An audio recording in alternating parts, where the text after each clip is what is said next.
If you're a Christian husband or dad who wants to lead your family well, but something still isn't quite connecting at home, I think what I'm about to share with you is worth your time. You see, I got married at 41, which means that I came to all of this really late. I had a great dad, but nobody really handed me a manual for leading a wife or being a father. That part I had to figure out on my own, mostly from the pile of things that I had already lived through.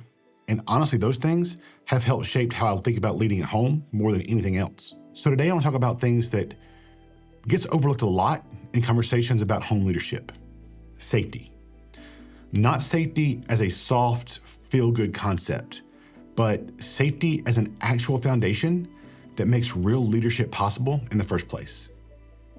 I'll share what I've learned and what it looked like in my own marriage. And then one practical thing that's helped me. So here's what I found. And it took me a while to actually see it clearly. You have good intentions, strong values. You can genuinely want to lead your family, and you can still have a family that doesn't feel safe following you. When that's what's happening, more effort, more authority, more trying harder, none of that fixes it. You see, you can't lead people who are bracing for impact. And here's what I've come to believe. And I want to put it out there early because I think it changes how you hear everything else I say today. Safety is not about being soft. A safe home still has conflict, still has hard conversations. But what I found is that safety is really about what makes your leadership receivable in the first place. Because without it, your family isn't really following you. They're managing you.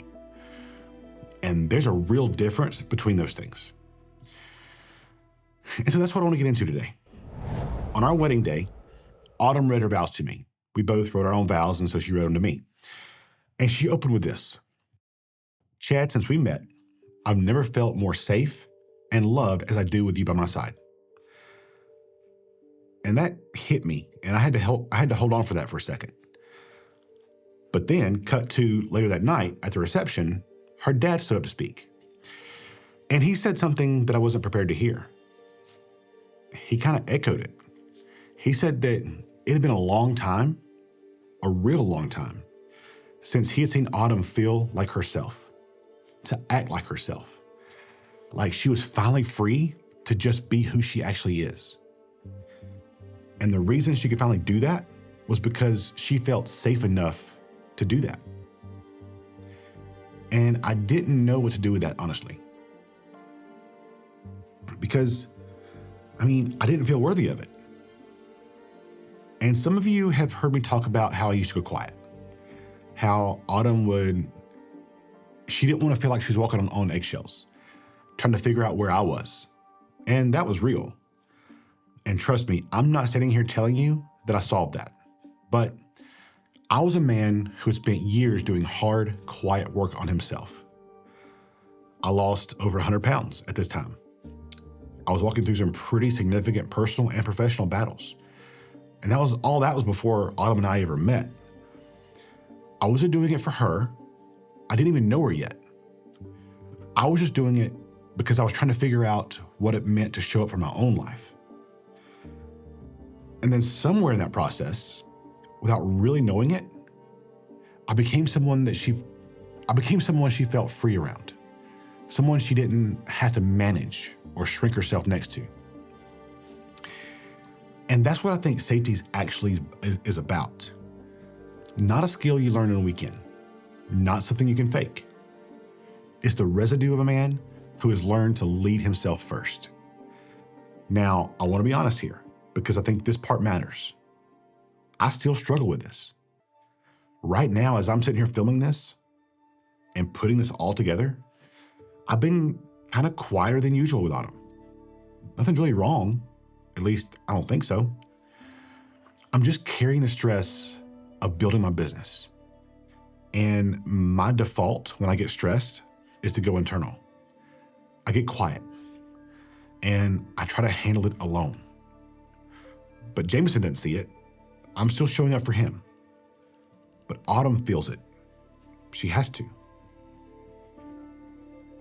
That's the thing about safety. You don't arrive at it and stay there. You keep choosing it. Even on the weeks when you don't feel like it. Even when the pressure's real and the weight's heavy. And so that's what I want to talk about today. Not because I've mastered it, because I haven't. And I don't think that I'm alone in that either. You see, most of the men that I talk to, they're not bad men.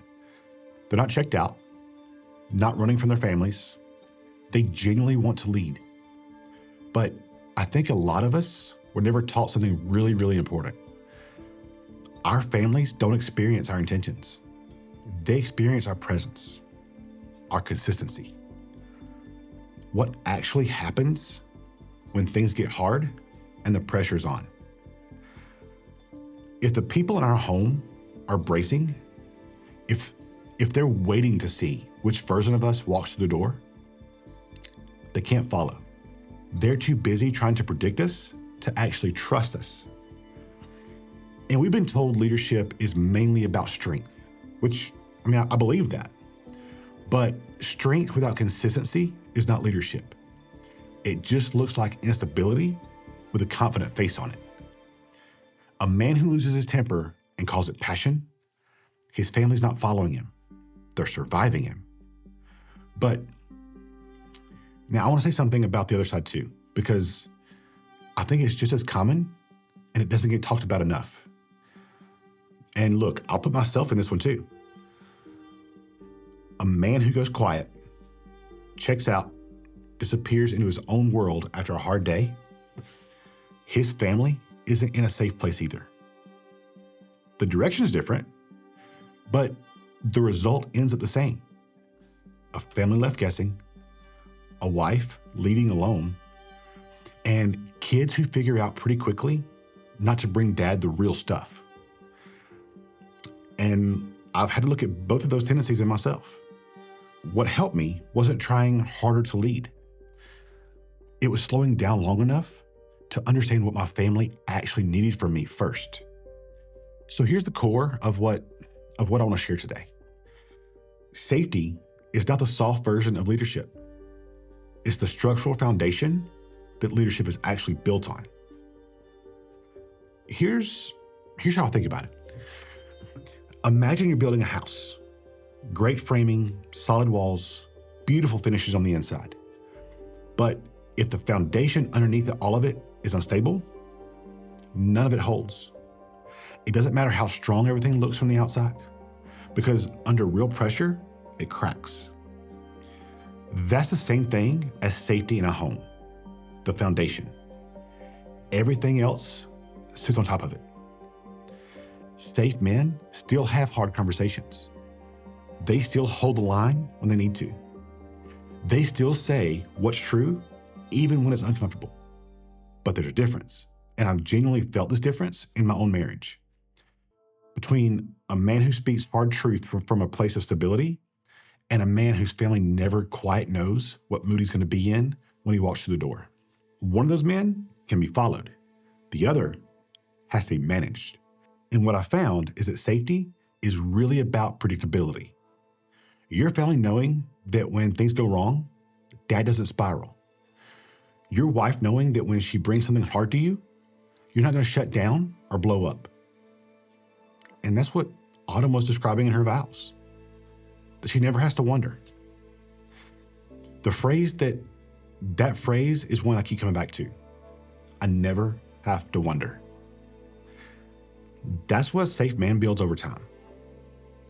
Not perfection, not always having the right answer, consistency, presence, and being the same man when the pressure's on that you are when everything else is fine. Now, I want to name 4 patterns that I've seen erode safety in a home. And I'll be upfront. I've recognized pieces of myself in more than one of these. The first is emotional reactivity. Short fuse, unpredictable, using volume as a response to frustration. When that's the pattern, a family learns to manage the man, and the connection stops. They get good at reading the room and staying out of the way. The second is emotional absence. Physically, they're there. Emotionally, they're gone. Pays the bills, misses the moment.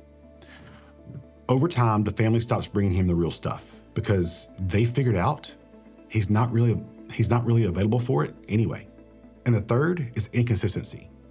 Great one weekend, completely checked out the next. When a man runs hot and cold, the people around him stop counting on either version of him. The fourth is performing in public while falling apart at home. Sunday looks one way, Monday completely different. And the family knows it, even if nobody ever says it out loud. And here's what I've come to believe about all four.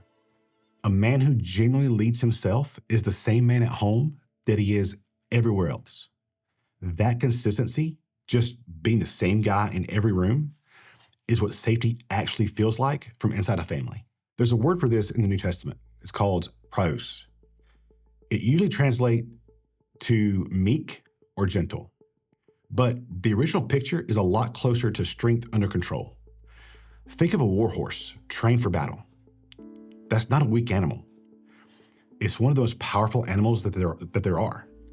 But the power is directed, not just unleashed on whatever is in front of it. And that's the standard I'm trying to live toward. Not weak, not passive, not absent. Strength directed toward the people who need it the most. You can't lead people who are bracing for impact. But a man who is the same in the dark as he is in the light, that man can be followed by anyone who knows him. And here's what's helped me, and what I'd encourage you to try this week. Just one thing. Take an honest look at one area where you're unpredictable or reactive. A very specific one. Not just a general sense that you need to do better, but a real situation that you can actually name. Maybe it's how you respond when dinner's not ready and you've already had a long day. Or maybe it's what comes out when the kids won't listen and you're running on empty. Or maybe it's the way you go quiet and disappear when your wife brings something hard to the table. Write this down somewhere that you'll actually see it. In this situation, my family doesn't feel safe with me. And here's what I want to do that's different. You don't have to fix everything this week. Because what I found is that you can't lead through something that you haven't honestly named yet. And what helped me wasn't having all the answers. It was being willing to look at the one thing right in front of me and call it what it was. Name it, own it. Start there. Because when your family stops bracing, when they actually know what to expect from you, something shifts at home. I've seen it in my own. Think about what's actually possible here. A home where your wife doesn't have to wonder. A home where your kids aren't walking on eggshells. A home where the people who need you the most can actually bring you the real things in their life because they know from experience that you can handle it.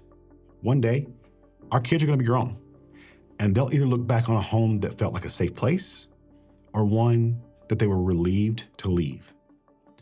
The foundation you're building right now, in the ordinary weeks, in the stressed out weeks, in the weeks where you're quiet and carrying something heavy, that's what's going to determine that.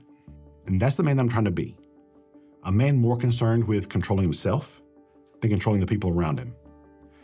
A man whose consistency becomes the very thing his family builds their confidence on. Lead yourself first. Build the foundation. And the people who matter most will follow. And here's what I hope that you take from this. Safety is not soft. It's the foundation. And you can't lead people who are bracing for impact. This week, find one area, name it, own it, and try one thing differently. Drop a comment and tell me, what's the one area in your home where your family needs more consistency from you? You don't have to have all the answers. You don't have to have it all figured out. Just be honest. That's where it all starts for me every single time. So if this resonated with you, hit subscribe. I put out new videos all the time, and I don't want you to miss them. But until then, lead yourself first.